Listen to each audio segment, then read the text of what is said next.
The wind had teeth that night, not the gentle bite of autumn's first frost, but the savage gnashing of a winter predator that had waited months to feed.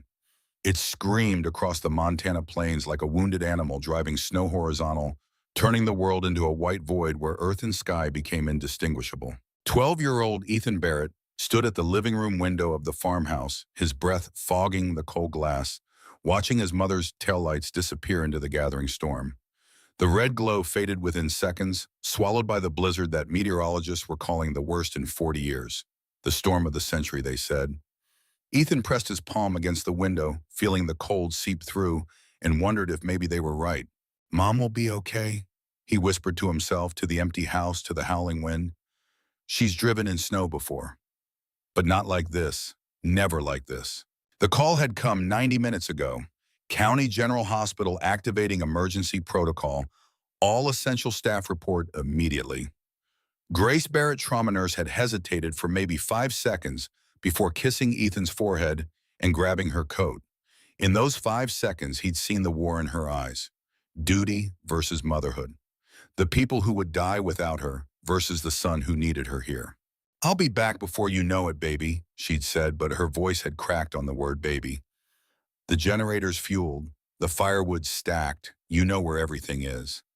"I'm not a baby anymore, Mom. I'm 12.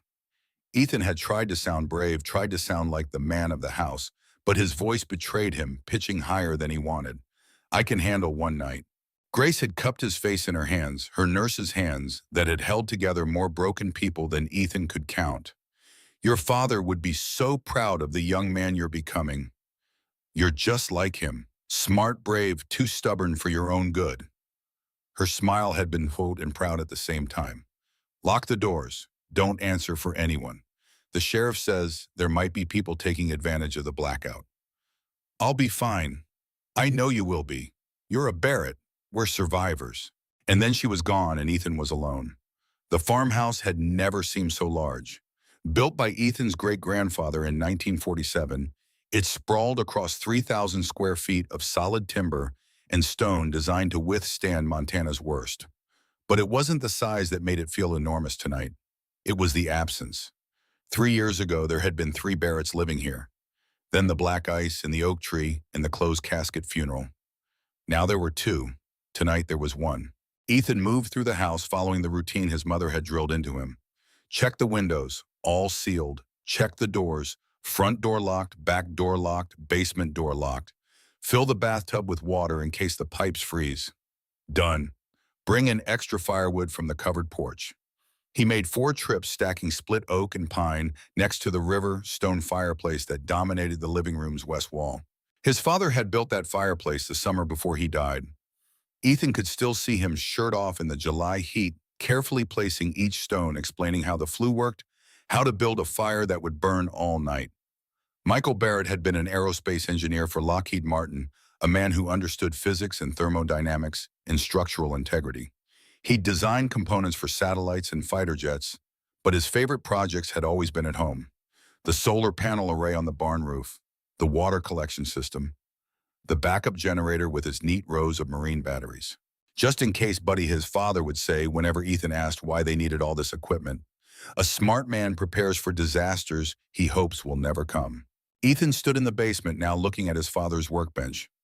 3 years of dust covered the tools, but everything was exactly where Michael Barrett had left it. The batteries, 6 deep-cycle marine batteries wired to solar panels fully charged. The inverter with its tangle of color-coded wires. The diagrams taped to the wall in his father's precise engineering handwriting showing how to bypass the main electrical panel in an emergency. His father had known. Somehow he'd known. The lights flickered. Once, twice. Then died, plunging the basement into absolute darkness. Ethan's heart slammed against his ribs. He fumbled for the flashlight on his father's workbench, fingers shaking, knowing exactly where it should be because his father had always kept it in the same spot. His hand closed around cold metal. Click. The LED beam cut through the darkness and Ethan could breathe again. Upstairs, the generator should have kicked on automatically. Ethan counted to 30. Nothing. He climbed the basement stairs and checked the electrical panel. The generator's ready light was dark. He went to the mudroom where the access panel for the generator room stood open. The generator sat silent cold. "Come on," Ethan whispered, reaching for the manual start. "Please." He pulled the starter cord. Once. Nothing. Twice.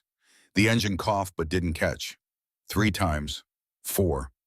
On the 5th pull, something inside the engine made a sound like grinding metal, and smoke began to seep from the housing. "No, no, no, no."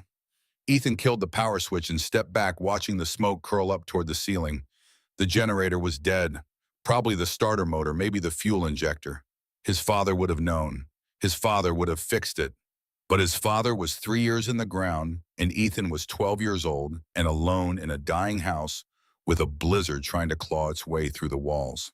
The temperature was already dropping. Ethan could see his breath in the flashlight beam. Without the generator, there was no furnace, no heat pump, no electric baseboards. The house had the fireplace, and that was all. He built a fire the way his father had taught him. Crumpled newspaper at the base, kindling in a loose teepee, small logs, then larger ones. The match hissed to life, and Ethan touched it to the newspaper. Flames caught spread, grew. Within 10 minutes, he had a proper fire going, orange light dancing across the living room's wood-paneled walls. But a fireplace could only heat so much space. The bedrooms would be freezing. The kitchen was already cold. Ethan dragged blankets and pillows from his room and made a nest on the couch closest to the fireplace. He wrapped himself in layers, wool and down and fleece until he looked like a small, frightened burrito. The landline phone was dead. The cell tower had probably gone down with the first gust of wind. No power, no phone, no way to call for help. Ethan was truly isolated. He tried to sleep, but every sound made him jump. The wind shrieked around the eaves. Snow pelted the windows like thrown gravel. Something, maybe a tree branch, scraped against the side of the house with a sound like fingernails on wood. And underneath it all, a deeper sound. A rumble that Ethan felt more than heard. Engines. Ethan threw off the blankets and moved to the window. Through the swirling white chaos, he could see lights.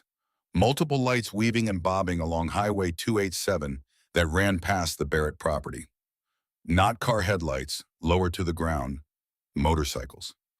"What kind of idiot rides a motorcycle in a blizzard?" Ethan muttered. The kind who doesn't have a choice, apparently. As he watched the lead bike hit a patch of black ice, it went down hard, sliding across the road in a shower of sparks. The rider tumbled, rolled, came up on his knees. The second bike tried to avoid the first and lost control, high-siding its rider into a snowbank. The third, fourth, fifth, they all went down like dominoes, a catastrophic chain reaction of metal and leather and bad luck. Ethan counted. 20 motorcycles. 20 riders. All down, scattered across the highway and the ditches like discarded toys. They were trying to get up, but the wind knocked them down. They were trying to right their bikes, but the ice made it impossible. One rider collapsed and didn't move. Another crawled toward him on hands and knees. They were going to die out there. Ethan's mother's voice echoed in his head. "Don't answer for anyone. The sheriff says there might be people taking advantage of the blackout." But his father's voice was louder. "You help people when they need it. That's what separates us from animals. We have the capacity for compassion, and that capacity demands action." Ethan looked at the 20 figures struggling in the snow, struggling to survive. He looked at his warm house with its fire and its walls and its relative safety. He thought about what his father would do. Michael Barrett would have already been out the door. Ethan grabbed his father's old winter coat 3 sizes too big and pulled it on. He grabbed the industrial flashlight, the one with 1,000,000 candle power and batteries that could last for days. He unlocked the front door, and the wind nearly ripped it from his hands. The cold hit him like a physical blow, driving snow into his face hard enough to sting. He could barely see 3 feet ahead, but he raised the flashlight and began waving it in broad arcs, a beacon in the darkness, a lighthouse in the storm. "Here," he shouted, but the wind stole his voice. "Over here!" One of the figures turned toward the light, then another. They began moving toward the house, slowly fighting for every step. The first one to reach the porch was the biggest human being Ethan had ever seen. 6'6", at least 300 pounds of muscle and leather, with a gray-streaked beard full of ice and eyes like chips of blue glass. His leather vest, his cut, as Ethan would later learn to call it, bore patches and symbols. A skull wreathed in flames. Words in Gothic script, Ironclad Brotherhood MC, motorcycle club, biker gang, the exact kind of people his mother had warned him about. The big man stared down at Ethan, and for a long moment neither of them moved. Ethan's hand tightened on the flashlight, the only weapon he had. The big man's hands clenched and unclenched, trying to work feeling back into frozen fingers. "Kid," the man said finally, his voice like gravel in a cement mixer, "you got a death wish, or are you just the bravest little fool in Montana?" "You're freezing," Ethan said, surprised by how steady his voice sounded. "All of you, come inside."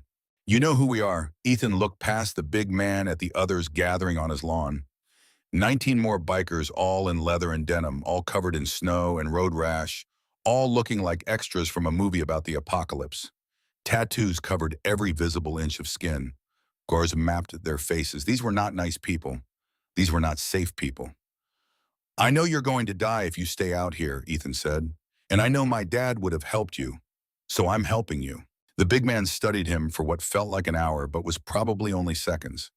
Then something shifted in his expression. Not softness, Wiley, but recognition. Respect, maybe. "What's your name, son?" "Ethan. Ethan Barrett." "I'm Walker. This is my club." He gestured to the others who were now gathered at the edge of the porch, watching this exchange with expressions Ethan couldn't read. "We come in, we don't cause trouble. We warm up, wait out the storm, then we're gone. That worked for you. That works for me." Walker nodded slowly, then turned to his men. "You heard the kid. Inside. Take off your boots. Show some respect." And just like that, 20 members of the Ironclad Brotherhood Motorcycle Club filed into Ethan Barrett's home, tracking snow and danger, and the promise of violence held carefully in check. The living room had never been meant to hold 20 people. It buckled under the invasion. Every surface suddenly occupied, every piece of furniture claimed. The bikers spread out with the efficiency of soldiers, which some of them probably were. They staked out territory, dropped their cuts on chairbacks, peeled off their frozen gloves, and tried to work feeling back into their hands. Ethan stood by the fireplace, his father's baseball bat gripped in both hands, trying not to look as terrified as he felt. 20 men, 20 strangers. Any one of them could have broken him in half without breathing hard. All of them together could have done anything they wanted, but they didn't. They sat quietly, respectfully, like guests in a church. Walker settled into the leather recliner that had been Michael Barrett's favorite chair, and something about seeing this scarred giant in his father's spot made Ethan's throat tighten. But Walker didn't sprawl. He sat carefully, as if he understood the chair was sacred space. "Where's your old man, Ethan?" "He died 3 years ago, car accident." The words came out flat automatic, the way they always did now. "Black ice. Went off the road into a tree." Walker's expression flickered. Pain, maybe, or recognition. "I'm sorry, son. That's a hard thing to carry." "I'm okay." "I'm sure you are. Your mama," this was the dangerous question. Ethan knew that if he said his mother was home, was just in another room, these men would probably be asked to speak with her. And when she didn't appear, they'd know he'd lied. But if he told the truth, if he admitted he was completely alone, the equation could change. His father had taught him that honesty was usually the best policy. But his father had also taught him that survival sometimes required tactical omissions. "She's a trauma nurse at County General. The hospital called in all essential staff. She's stuck there until the storm clears. And you're here alone." Not a question, a statement. Walker's eyes, those ice chip eyes, saw right through every possible lie. "I can take care of myself." "I can see that." Walker's mouth might have twitched toward a smile. 12 years old, facing down 20 bikers with a baseball bat. That takes either courage or stupidity. Haven't decided which yet. "Maybe both," Ethan admitted. This got genuine laughs from several of the bikers. The tension in the room eased like a rope that had been pulled taut, suddenly given slack. "How long's the power been out?" Walker asked. "About 2 hours. The generator died 90 minutes ago. It's going to get cold in here fast." Walker looked around at his men. "We got anyone who can fix a generator?" A lean biker with arms covered in motorcycle-themed tattoos raised his hand. "I can try. Used to be a diesel mechanic before I joined up." "That's Dakota," Walker said to Ethan. "Best wrench in the Brotherhood. And the ugly bastard next to him is Smoke. Between the two of them, they can fix anything with an engine." Smoke, who had a long scar running from his temple to his jaw, grinned. Kids, show us to your generator. Ethan led them to the mudroom, showed them the dead generator with its smoke-stained housing. Dakota and Smoke exchanged a look that Ethan had learned to recognize on mechanics' faces. It was the look that meant bad news and expensive repairs. Starter motor shot, Dakota confirmed, pulling the housing off to inspect the damage. Fuel injectors probably clogged too. This thing hasn't been serviced in years. My dad used to maintain it, Ethan said quietly. But since he died, Mom doesn't really know how. Dakota's expression softened. No shame in that, kid. These things are temperamental at best. He looked at Smoke. We're not fixing this without parts we don't have. What about the batteries? Ethan asked. Both men turned to look at him. My dad has 6 marine batteries in the garage hooked up to solar panels and an inverter. He used to tinker with off-grid power systems. Dakota's eyes lit up. Smart man, your old man. Show us. The garage was exactly as Michael Barrett had left it. The workbench with its organized tools, the pegboard with every wrench and screwdriver labeled and in place, the 6 deep cycle batteries sitting in their charging cradles connected to the solar array on the roof, the inverter with its bundle of color-coded cables. Your dad built all this? Smoke asked, running his hand over the workbench with something like reverence. Yeah, he was an aerospace engineer. He designed satellite components for Lockheed Martin. Ethan's voice cracked slightly, but he liked building things at home more. Said it reminded him why he got into engineering in the first place, to make life better for people he loved. Dakota and Smoke stood silent for a moment, paying respects to a man they'd never met but understood completely. We can work with this, Dakota said finally. We'll bypass the generator, run the inverter off the batteries, feed that into the furnace's control circuit. It won't power the whole house, but it'll give you heat. That works, Ethan said. Good. Now, normally I'd never do electrical work without proper permits and inspections. This is a temporary fix just to get you through the storm. When your mom gets back, you get a licensed electrician to check everything before using the regular system again. Promise me. I promise. All right then, let's get to work. For the next hour, Ethan received a crash course in emergency electrical systems from 2 biker mechanics who turned out to be surprisingly good teachers. They explained every step, showed him how to calculate the furnace's power draw, how to wire the batteries in series to increase voltage, how to create a safe bypass around the dead generator. Your dad left you gold here, Dakota said as they worked. This battery system, the solar charging, the inverter, this is top-shelf prep work. He was thinking ahead. He always said we needed to be ready for disasters we hoped would never come. Smart man, wish I'd met him. They connected the final wire. Dakota nodded to Smoke, who flipped the switch on the inverter. For 3 heartbeats, nothing happened. Then with a rumble that Ethan felt through the concrete floor, the furnace kicked on. Warm air began flowing through the vents. The bikers in the living room let out a cheer that rattled the windows. Ethan felt tears prick his eyes, hot and unexpected. His house was going to be warm. They were all going to be okay. Dakota clapped him on the shoulder, gentle but firm. You did good, kid. Your old man would be proud. They returned to the living room like conquering heroes. Walker stood and extended his hand to Ethan. Not a handshake for a child, but a real handshake, man to man, iron grip meeting iron grip. You saved our lives tonight, Ethan, Walker said with absolute seriousness. First by opening your door when you had every reason to lock it. Then by being smart enough and brave enough to help us help you. The ironclad Brotherhood doesn't forget debts. Ever. It was Dakota and Smoke who fixed the furnace, Ethan protested. With your father's equipment, your batteries, and your idea. Walker shook his head. Don't diminish what you did. Bravery is opening the door. Intelligence is knowing how to use what you have. You've got both, son. That's rare. The warmth spreading through the house did more than heat the air. It transformed the atmosphere. The bikers relaxed, sprawling more comfortably, their cuts spread out to dry by the fire. Someone found Ethan's PlayStation in the entertainment center. This thing work? Asked the massive biker Walker had earlier introduced as Garrett. 6'6", probably 320 pounds, with hands like dinner plates and surprisingly gentle eyes. Yeah, but we can't run the TV without more power, Ethan started. Smoke held up a portable monitor. Found this in your dad's workshop. It's 12 volt. We can run it straight off the battery system. Within minutes, Garrett and three other bikers were engaged in an intense racing game competition, trash-talking each other with the enthusiasm of teenagers. Their laughter filled the house warm and human and utterly unexpected. Ethan sat cross-legged on the floor watching these terrifying men play video games like kids and felt something unknot in his chest. This was going to be okay. They really weren't going to hurt him. Walker settled onto the floor beside him, moving with surprising grace for a man his size. "What time does your mom usually call?" "She said she'd try, but the phone lines are down. She's going to be worried sick." "She's probably too busy to worry. The hospital will be swamped with people hurt in the storm." Ethan picked at a loose thread on his jeans. "She's a really good nurse. She's saved a lot of people." "I'm sure she has. Takes a special kind of courage to run toward pain instead of away from it." Walker was quiet for a moment. "You said your dad passed 3 years ago. What happened?" Ethan had told this story 100 times, but it never got easier. Black ice, December 14th, 2021.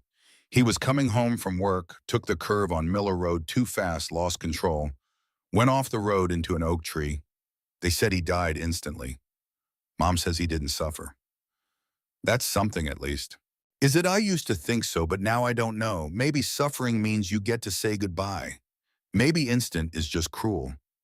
Ethan's voice dropped to barely above a whisper. "I never got to tell him I loved him one last time." Walker's hand settled on Ethan's shoulder, heavy and warm. He knew, son. Fathers always know.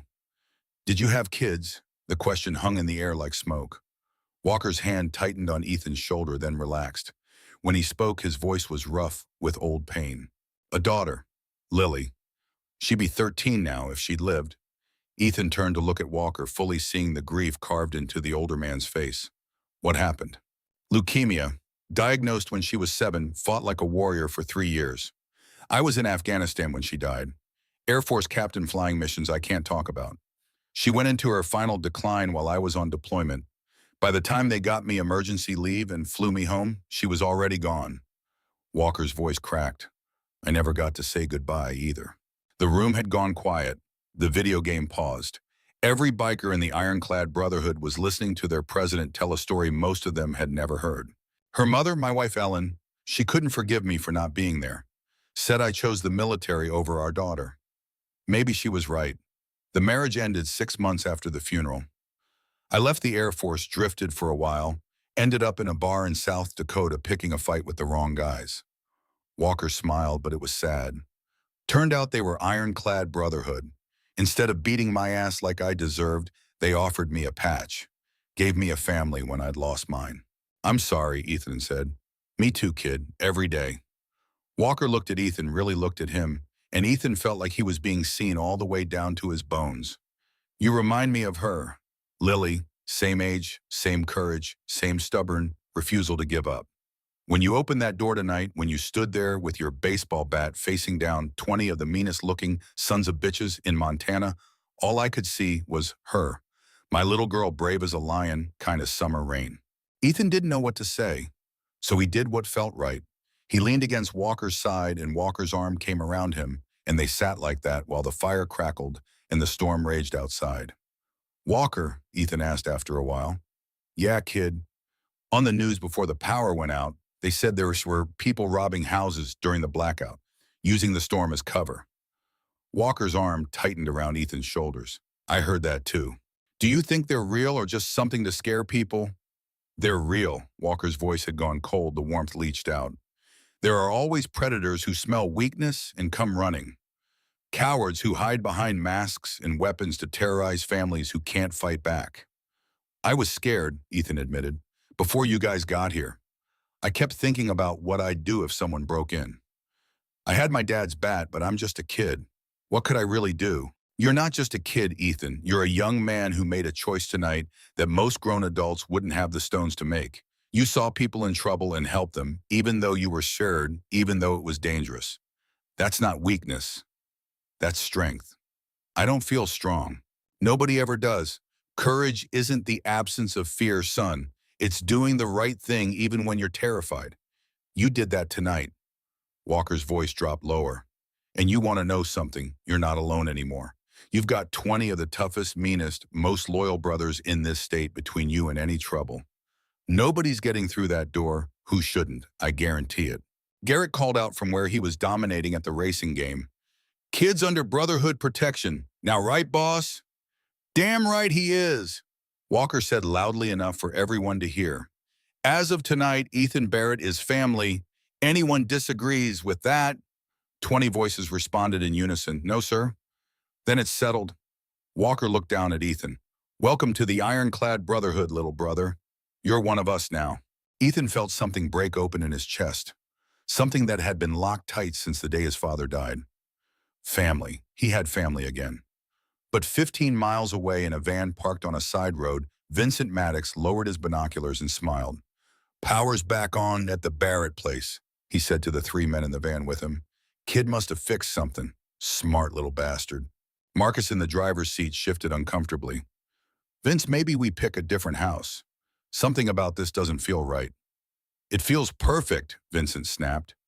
We've been watching the mom's schedule for 2 weeks. She's stuck at the hospital. The kid's alone. Easy pickings. In this storm, asked Malik from the back seat, we should wait it out, hit houses when the weather clears. The storm is exactly why we go tonight. No witnesses, no response time from cops, no way for the kid to call for help. We go in, persuade him to tell us where mommy keeps the valuables we're out in 10 minutes. By the time anyone finds out, we're 3 states away. Danny, the 4th member of their crew, peered through the snow at the distant lights of the Barrett farmhouse. What if he fights back? Vincent laughed, a sound like breaking glass. He's 12. What's he going to do? What Vincent didn't see were the motorcycles buried under snowdrifts near the front gate. What he didn't notice were the extra footprints already covered by fresh snowfall. What he couldn't know was that the Barrett house now contained not one vulnerable child, but 21 very capable men.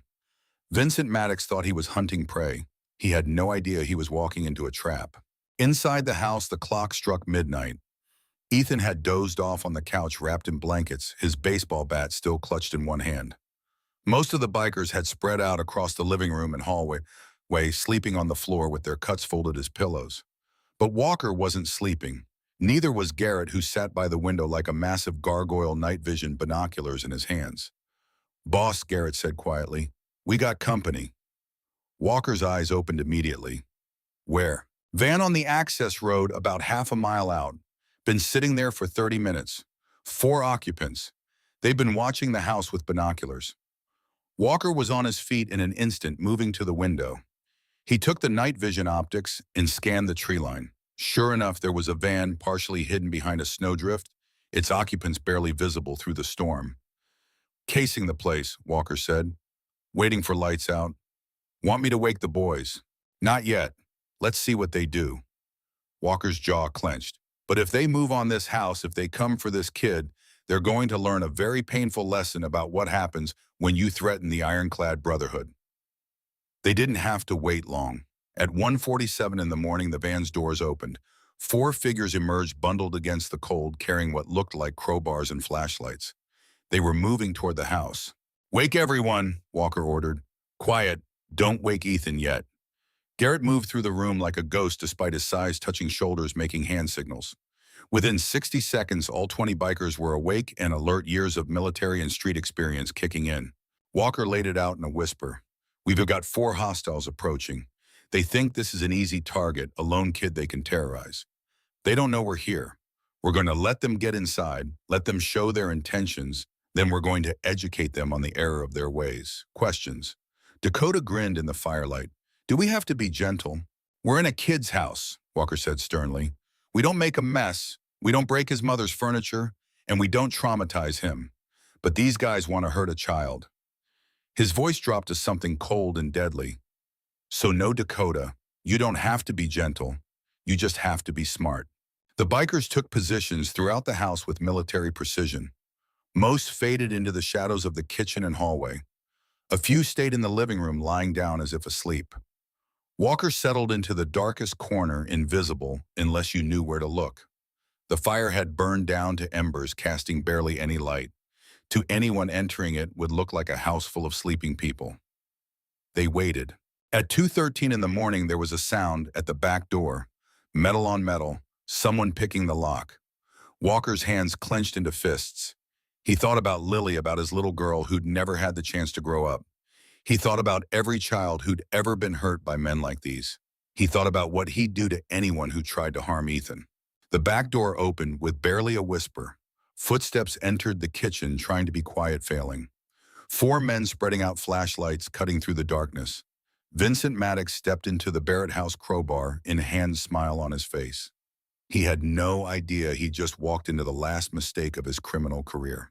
Ethan woke to wrongness, not a sound exactly, more like the absence of right sounds. The fire crackling, yes. The wind howling, yes, but something else. Footsteps that didn't belong. Breathing that wasn't his own. The electric feeling of danger in the air. His eyes snapped open.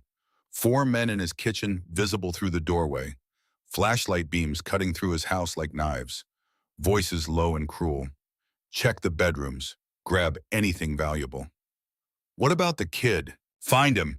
Make him tell us where mommy keeps the good stuff. Terror flooded Ethan's veins, cold and sharp. His hand found the baseball bat, gripped it hard enough to hurt. He opened his mouth to scream. A massive hand covered his mouth gently. Garrett's voice was barely a breath in his ear. Shh, we got you. You're safe. Ethan's eyes adjusted to the darkness. The bikers weren't sleeping. They were coiled, ready positioned throughout his house, like landmines waiting to be triggered. Walker stood in the corner, nothing but a shape in the shadows, but Ethan could feel the violence radiating off him like heat. One of the intruders, a tall man with a crowbar, stepped into the living room. His flashlight beam swept across what he thought were sleeping forms on the floor. Walker's voice rang out calm and cold as a frozen lake. You boys lost. The flashlight beam swung wildly, trying to find the source of the voice. The man with the crowbar tried to sound tough and failed. Who's there? This is our house now. You better leave before... Before what? Walker stepped into a shaft of moonlight from the window.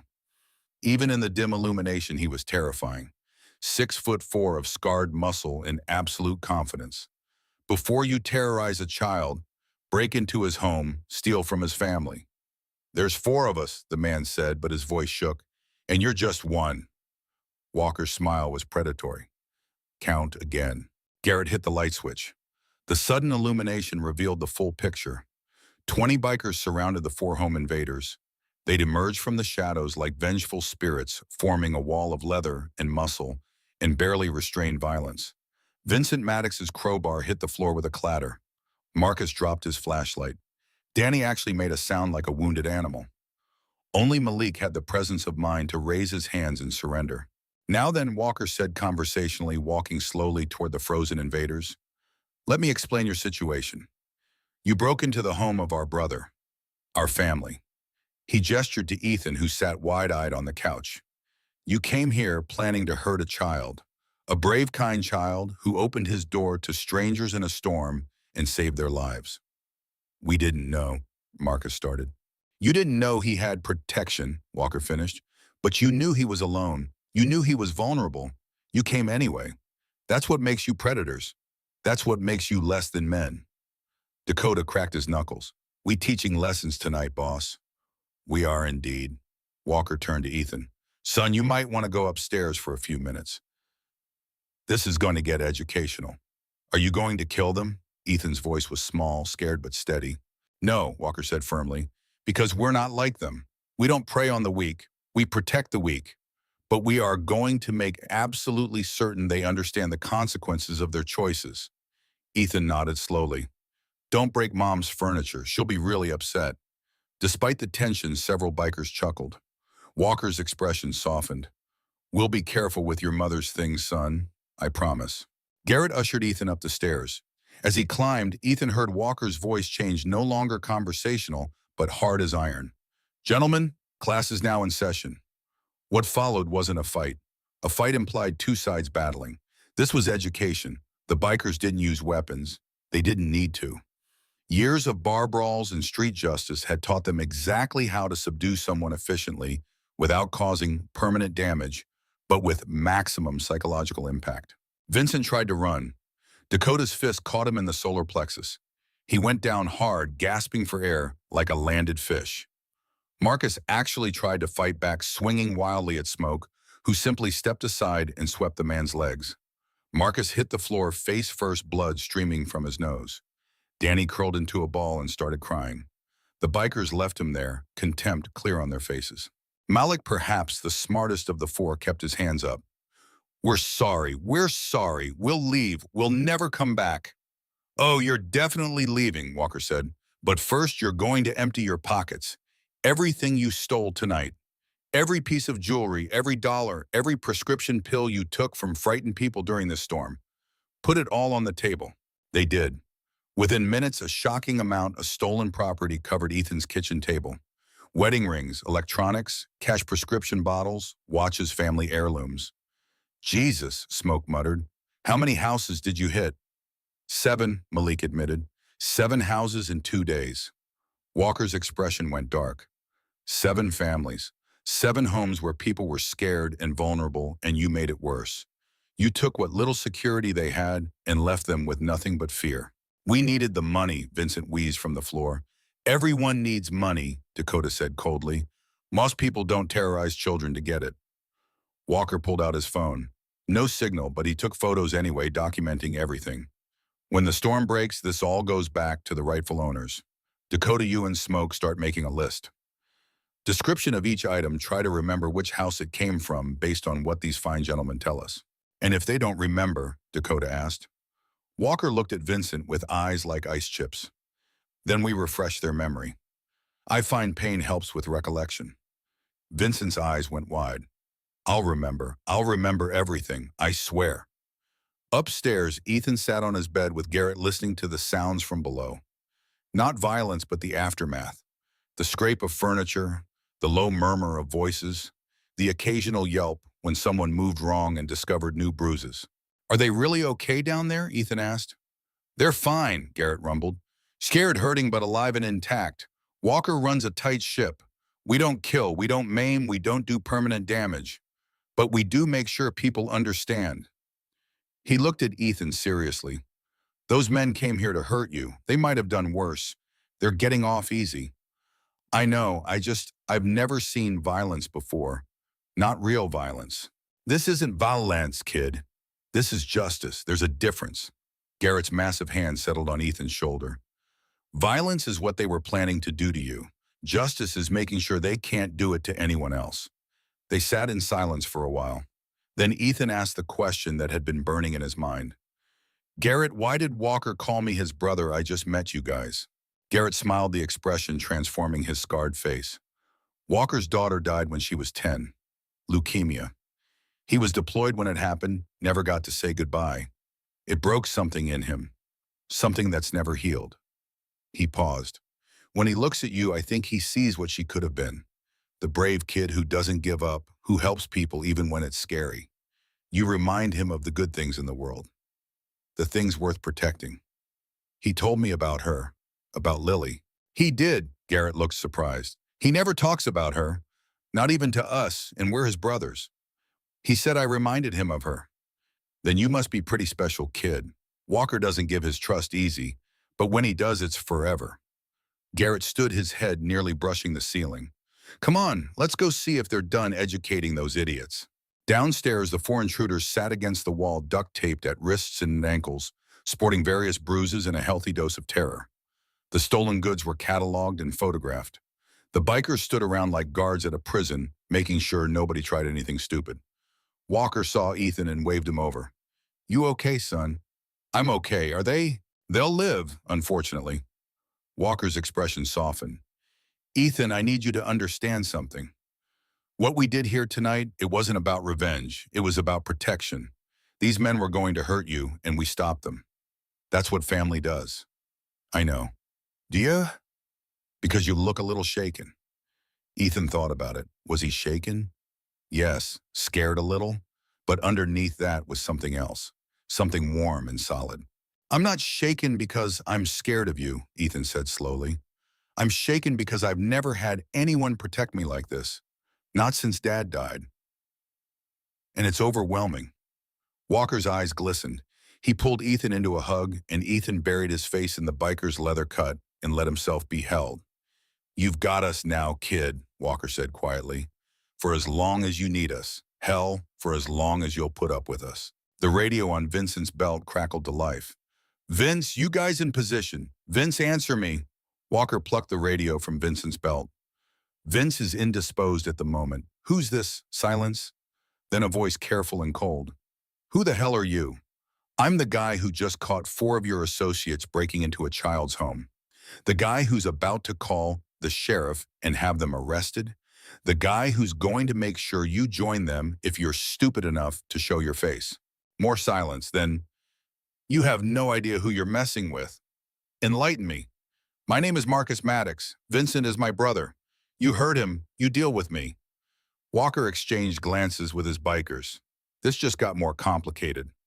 Your brother is fine, Marcus. Bruised but breathing. He's going to jail for a long time along with his friends. But he'll live. More than he deserves after what he planned. You think the cops are going to get there in time? You think I can't make problems for you? Marcus Maddox's voice dripped poison. I know who you are now. Saw the motorcycles on the security feed. Ironclad Brotherhood. You're a long way from home, Walker. Walker's expression went still. You know me. I know of you. Ex-military, dishonorably discharged, running with bikers now. And I know your precious Brotherhood has been moving product through Montana for the last 6 months. How would the DEA like to know about that? Dakota stepped forward, his face dark with anger. Boss, he's bluffing. Probably, Walker agreed, but even a bluff can cause problems. He raised the radio again. Marcus, let me make something crystal clear. You come after this kid, you come after this family, and you will regret it. The Brotherhood has 150 members across 5 states. Every single one of them will be looking for you. There's nowhere you can hide. Big words from a guy trapped in a farmhouse during a blizzard. The storm's clearing, dawns in 4 hours, and when the sun comes up, the sheriff is getting 4 gift-wrapped criminals and a full confession. You want to join them? You know where to find me. Walker clicked off the radio and threw it across the room. We got a problem, he said to his bikers. Marcus Maddox is a player, not just some punk criminal. He's connected, organized, and apparently he's been watching us. How do we handle it? Smoke asked. We protect the kid. That's priority 1. Everything else is secondary. Walker looked at the 4 bound men. Gentlemen, you are going to tell me everything you know about Marcus Maddox, where he operates, who he works with, what he's planning, and you're going to do it right now. Vincent, his face still pale with pain, nodded frantically. He's my half-brother. He runs a smuggling operation, drugs mostly, but he'll move anything for the right price. He's been expanding into Montana, trying to muscle in on territory. How many people does he have? At least a dozen regulars, more if he calls in favors. Walker did the math. 20 bikers versus potentially 15 criminals. The numbers weren't great, especially with Ethan to protect. We need to fortify, Dakota said, reading Walker's mind. Turn this place into a fortress. Already on it, Garrett said. He'd been scanning the house, his military training evident. Kitchen has good sight lines. Living room can be blocked off. Upstairs is defensible. We can hold this place. Against an assault, Walker asked. Against anything short of a tank. Ethan, who'd been listening to all this with growing alarm, spoke up. You don't have to stay. You can leave and go somewhere safe. I'll be okay. Every biker in the room turned to look at him. Walker knelt down until he was eye level with the boy. Ethan, listen to me. We don't abandon family. Not when they're in danger, not when things get hard, not ever. You opened your door to us when we were dying in the snow. You saved our lives. Now we save yours. That's how this works. But you could get hurt. You could die, Walker smiled. Son, I've been dying since the day my daughter left this world. You know what tonight did? It reminded me what it feels like to be alive, to have someone worth protecting. I'm not walking away from that. None of us are. Damn right, Garrett rumbled. The other bikers echoed him. Damn right. Not a chance. We're staying. Ethan felt tears streak down his face. Thank you. Don't thank us yet, Walker said. This might get rough. They spent the next 2 hours preparing. Furniture became barricades. Kitchen knives became weapons. The bikers who'd been special forces or Marines fell back into combat mode, setting up fields of fire, identifying choke points, creating fallback positions. Ethan watched them work with a mixture of awe and fear. These men, these dangerous, scary men, were transforming his home into a fortress. For him. At 4:17 in the morning, headlights appeared on the access road. "Company?" Garrett called from his position by the window. Walker moved beside him, binoculars in hand. "I count 3 vehicles. Vans probably holding 4 to 5 each. Call it 15 hostiles." "We're outnumbered," Dakota observed. "We're always outnumbered," Walker said with a grim smile. "But we've got position preparation and righteous anger. That counts for a lot." The vehicles stopped at the edge of the property line just out of clear sight. A figure emerged from the lead van holding a bullhorn. "Walker, we can do this the easy way or the hard way. Send out my brother and his crew, and we leave, nobody gets hurt." Walker opened a window and shouted back, "Your brother and his crew are going to jail. You want them, you go through us. Your funeral." The figure retreated to the van. For a moment, nothing happened. Then the van's doors opened and armed men poured out. "Here we go," Walker said quietly. He turned to Ethan, who stood behind the barricade they'd built. "Stay low, stay quiet, and no matter what happens, trust us. Can you do that?" Ethan nodded, too scared to speak. "Good boy." Walker turned to his bikers. "Remember, brothers, we don't kill unless we have no choice. But we don't back down either. This is our line in the sand. Nobody crosses it." 20 voices answered as one. Nobody crosses it. The first shot shattered the kitchen window, spraying glass across the tile floor. Ethan dove behind the overturned couch that now served as a barricade, his heart hammering so hard he thought it might break through his ribs. This was real. This was actually happening. People were trying to hurt him, and the only thing standing between him and them were 20 bikers who hours ago had been complete strangers. Walker didn't flinch. He stood in the shadows beside the broken window, tracking movement outside with the calm of a man who'd seen combat before. Real combat, not this small-town criminal nonsense. "Suppressive fire," he said calmly. "Don't hit anybody if you can help it. Just convince them this is a bad idea." 3 bikers had guns. Only 3. The rest had improvised weapons tools from Michael Barrett's garage kitchen, knives lengths of pipe. Against 15 armed criminals, it should have been suicide. Should have been. Dakota fired twice through the window, aiming high, the shots designed to scare rather than kill. Outside, someone screamed and dove for cover. The advancing line of attackers broke, scattering behind the vehicles. "They're not professionals," Smoke observed from his position by the front door. "Look at them. No tactics, no discipline, just thugs with guns." "Thugs with guns can still kill you," Walker reminded him. "Stay sharp." Marcus Maddox's voice came through the bullhorn again, but now it was tinged with frustration. "You're just making this harder on yourselves. We've got you surrounded. You can't win." Walker grabbed Vincent, who was still duct-taped to a chair, and hauled him to the window. "Tell your brother to back off or you're going to have a really bad morning." Vincent's eyes were wide with terror. Marcus, they're serious. They'll kill me." "No, we won't," Walker said quietly, "but he doesn't need to know that." There was a long pause. Then Marcus's voice, cold and calculating. "Vincent always was the weak one. Do what you want with him." Vincent's face went pale. "He's bluffing. He has to be." "Doesn't sound like it," Dakota said cheerfully. "Sounds like your brother just wrote you off." Outside, the criminals regrouped. They'd brought rope and what looked like Molotov cocktails. Not professionals, but dangerous amateurs who'd watched too many action movies. "They're going to try to burn us out," Garrett observed. "Let them try," Walker said. "This house is built like a brick fortress. It survived 70 years of Montana winters. It can survive a few bottles of gas." But Ethan knew something the bikers didn't. "The propane tank," he said suddenly, "for the stove and the backup heating. It's on the north side of the house." Walker's expression changed. "How big are 500 gallons? "Damn." Walker keyed his radio. "All units priority 1, protect the north wall. They hit that propane tank, we're all going up." The bikers shifted positions. 4 of them moved to the north-facing windows, weapons ready. If Marcus's crew was smart enough to figure out the tank's location, this could get very bad very fast.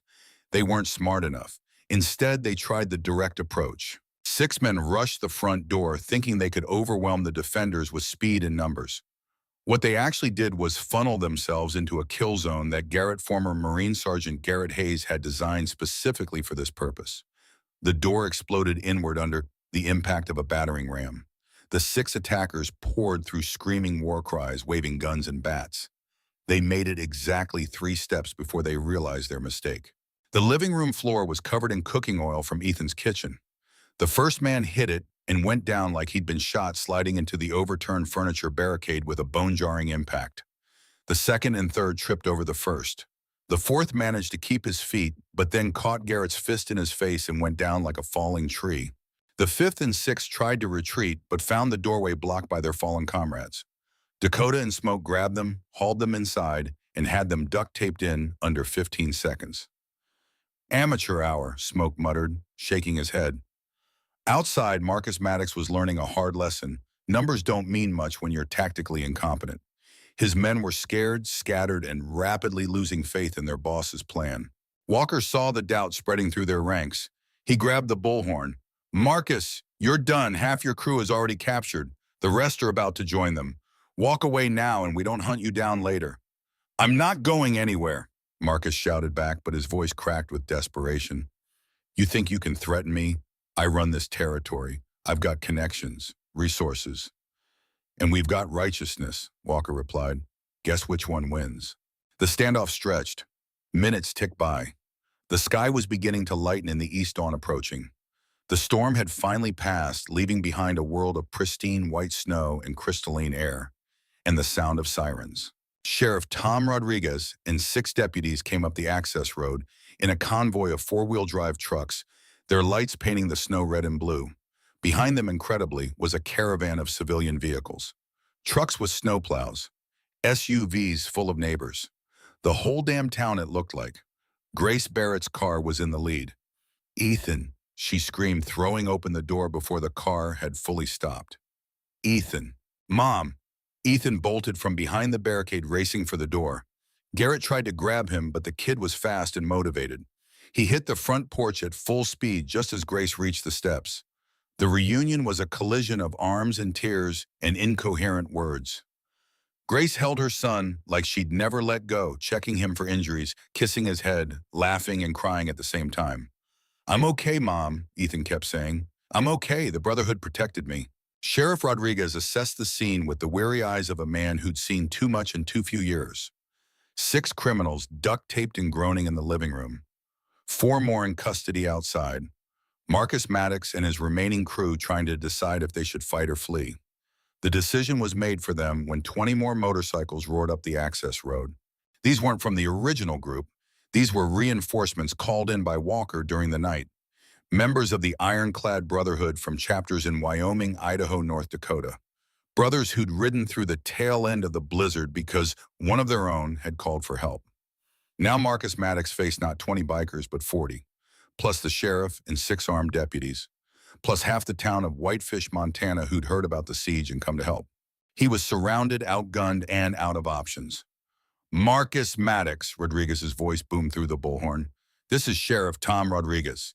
You are surrounded. Throw down your weapons and come out with your hands up. This is your only warning." Marcus stood in the snow, looking at the army arrayed against him, looking at the burning wreckage of his operation, looking at his brother, Vincent, being led out in cuffs. He dropped his gun. Within 10 minutes, all 15 members of Marcus's crew were in custody. Rodriguez's deputies were busy reading rights, taking statements, documenting the stolen property that the bikers had cataloged. Grace Barrett stood in her living room looking at the damage, the overturned furniture, the broken windows, the oil-slicked floor. Then she looked at her son, alive and safe, standing next to Walker. "You're Walker," she said. Not a question. "Yes, ma'am. Ethan told me what you did, what all of you did." Her voice shook. "You protected my son. He saved us first, ma'am. He opened his door when he had every reason to keep it locked. He's a remarkable young man. You should be proud." "I am." Grace looked at Walker, really looked at him, and Ethan saw recognition dawn in her eyes. "You look familiar. Have we met?" Walker's expression flickered. "I don't think so, ma'am." But something in his voice made Ethan wonder.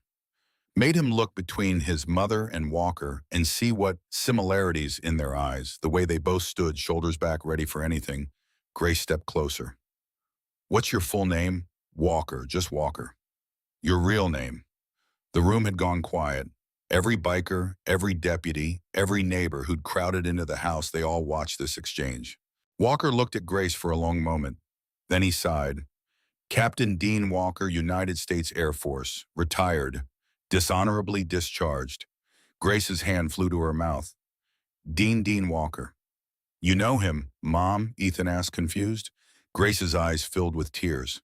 Your father served with him in Afghanistan. Michael never talked about it much, but he mentioned Dean Walker. Said he was the bravest man he'd ever known. Said he'd saved his life during an ambush. Walker's face had gone pale. Michael Barrett. You knew my dad, Ethan's voice rose.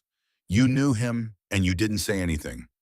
I didn't know, Walker said hoarsely. I lost track of him after I left the service. I didn't know he'd passed. I didn't know he had a son. He looked at Ethan with something like wonder. I didn't know he'd raised a boy just like him. Brave and smart and kind. The pieces fell into place. Why Walker had been so protective. Why he'd seen something in Ethan worth saving. It wasn't just because Ethan reminded him of Lily. It was because Ethan was the son of the man who'd saved Walker's life 15 years ago. The ambush, Grace said quietly. Michael never gave me details, but I know he pulled someone from a burning vehicle. Was that you? Walker nodded. We were hit by an IED. The Humvee rolled. I was trapped. Fuel was everywhere, the whole thing about to blow. Michael ran into the fire and dragged me out. Saved my life. I tried to stay in touch after my discharge, but I was dealing with a lot of things. My daughter dying, my marriage falling apart. I lost contact with everyone from my old life. He would have wanted you here, Grace said. He always said you were a good man, a man of honor.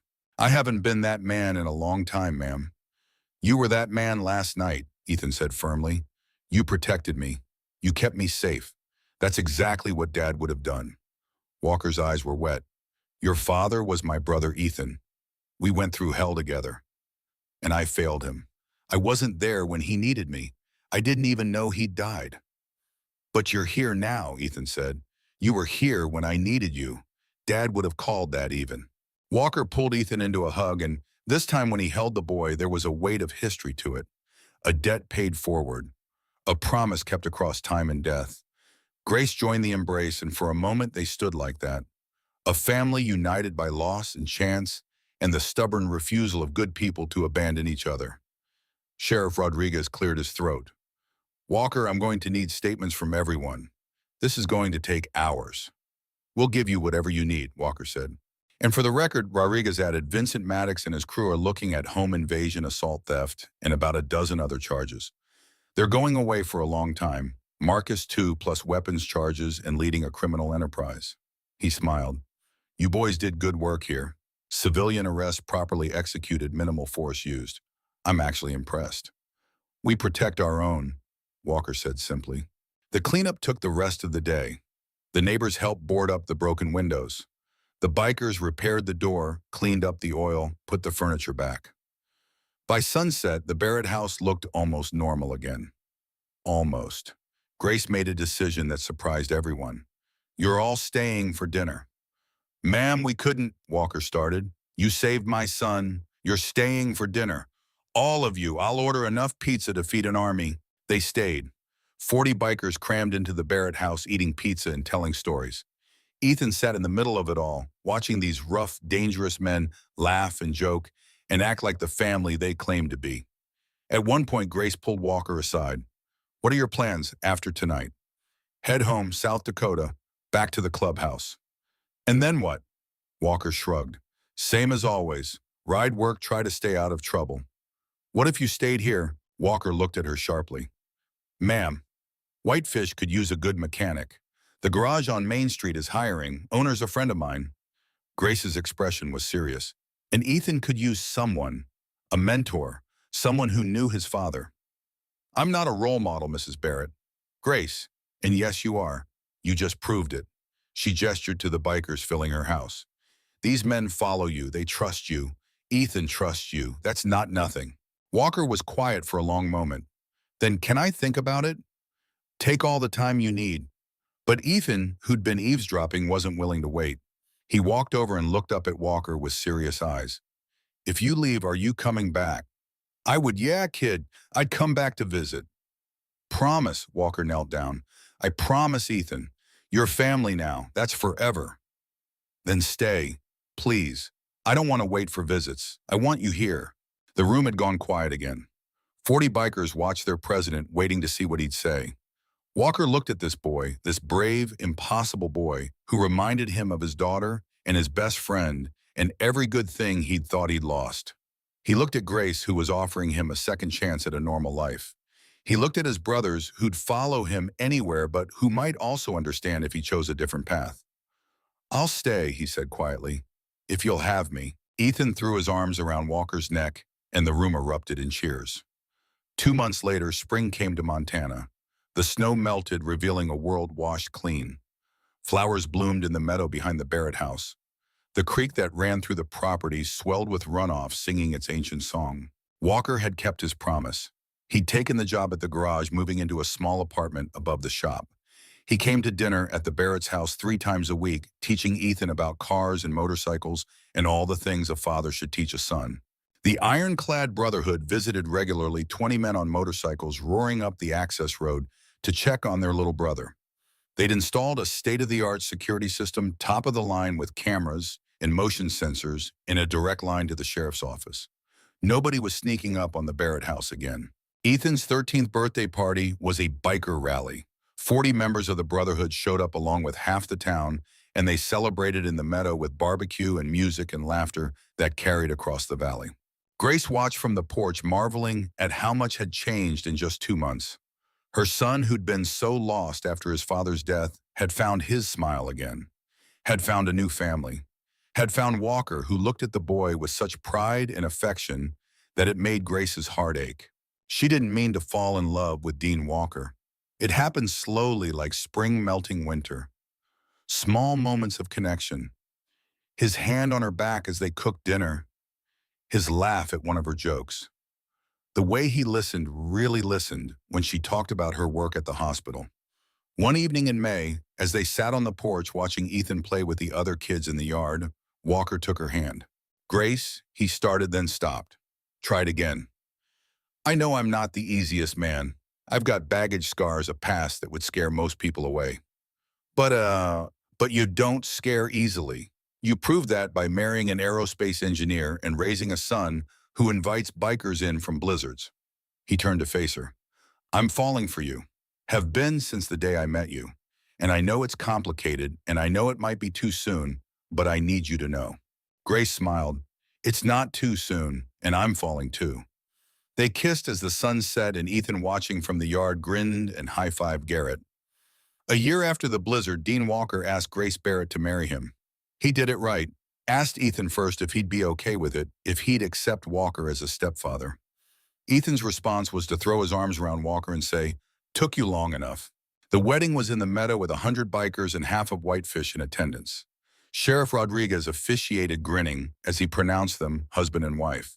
The Brotherhood formed an honor guard, their motorcycles lined up like a parade of chrome and steel. Ethan stood between his mother and his new stepfather, looking out at the sea of leather-clad faces, and felt something settle in his chest.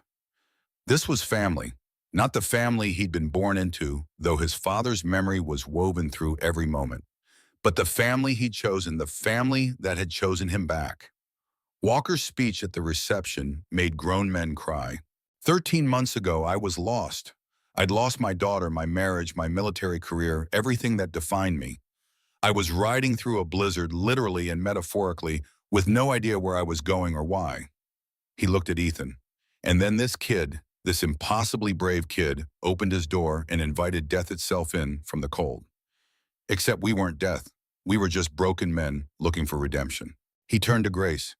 You gave me a second chance at life, at family, at being the man I should have been all along. Your husband, Michael, saved my life in Afghanistan, but you and Ethan, you saved my soul. There wasn't a dry eye in the meadow. The years that followed were good ones. Ethan grew into a young man his father would have been proud of. Smart, kind, brave, with a mechanical aptitude that made him a natural at the garage where Walker worked. On his 16th birthday, the Brotherhood gifted him a motorcycle of his own, a restored 1969 Harley that Walker had spent months rebuilding. "You're not joining the club," Walker said firmly as Ethan stared at the bike in wonder. "You're going to college like your dad wanted, but you're always our brother. That doesn't require a patch." Grace's medical career flourished. She became head of the ER at County General, saving more lives than she could count. She never forgot the night of the blizzard when she'd driven through the storm, not knowing if her son was alive or dead. It made her cherish every moment with her family. Walker found peace in the simple rhythms of family life. Dinner every night at 6, helping Ethan with homework, date nights with Grace, Sunday morning pancakes. He still rode with the Brotherhood, still wore his cut with pride, but his priorities had shifted. Home was no longer just a word. It was a place, a feeling, a promise he intended to keep. On the 10th anniversary of the blizzard, the Barrett Walker family gathered in the meadow with the entire ironclad Brotherhood. 200 bikers from 10 states came to celebrate, to remember, to honor the night that changed everything. Ethan, now 22 and fresh out of college with an engineering degree, like his father, stood before the crowd and told the story of that night. How a 12-year-old boy had made a choice that saved 20 lives. How 20 strangers had become family. How a debt of honor had been paid forward across generations. "My father taught me that we help people when they need it," Ethan said, his voice carrying across the meadow. "That's what separates us from animals. We have the capacity for compassion, and that capacity demands action. The night of the blizzard, I acted.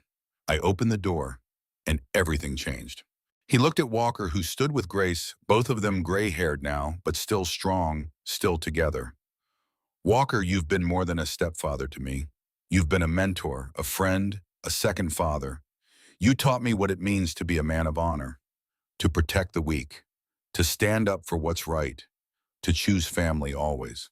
Walker's eyes were wet. "You taught me too, kid.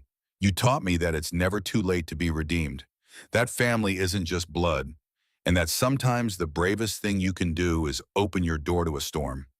The party lasted until dawn. 200 bikers and 300 civilians, all celebrating the power of human connection, the power of choosing compassion over fear, the power of family chosen and earned and cherished. As the sun rose over the Montana mountains, Ethan stood in the meadow where he'd played as a child, where his mother had married Walker, where the Brotherhood had gathered year after year. He thought about his father, buried on the hill overlooking this land. He thought about Lily Walker, who he'd never met, but who'd shaped his life in unexpected ways. He thought about the blizzard, the bikers, the moment that changed everything.